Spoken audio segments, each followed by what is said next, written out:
Samantala, nauwi sa habulan ng pag-escort ng pulisya sa isang motorista matapos itong makabangga ng isa pang kotse sa kaba ng National Highway sa barangay Kinavite, Bawang, La Union, bandang alas 11:30 ng umaga noong Marso 14.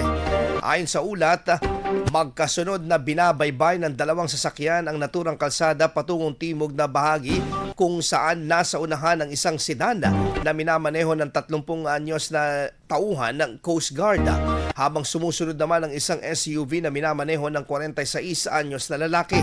Pagdating sa lugar ng insidente, aksidenteng nabangga ng SUV ang likurang bahagi ng sedan. Agad namang rumisponde ang mga tauhan ng Bawang PNP at iniskorta ng dalawang sasakyan patungo sa Bawang Police Station. Gayunman, habang nasa biyahe ay biglang pinaharurot ng driver ng SUV ang kanyang sasakyan papalayo, dahilan upang habulin ito ng mga pulisya. Sa gitna ng habulan, pinara ng mga otoridad ang SUV sa bayan ng Agoong, ngunit nananatiling hindi kooperatibo ang driver at nagdulot umano ng panganib sa ibang motorista. Dahil dito, pinaputukan na ng mga pulis ang mga gulong ng harapang bahagi ng SUV upang mapahinto ito. Wala namang naitalang nasugatan sa nasabing insidente, ngunit kapwa nagtamo ng pinsala ang dalawang sasakyan na patuloy pang tinataya ang halaga ng pagkukumpuni.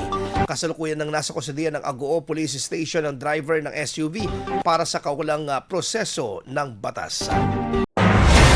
IFM News. IFM News. IFM News.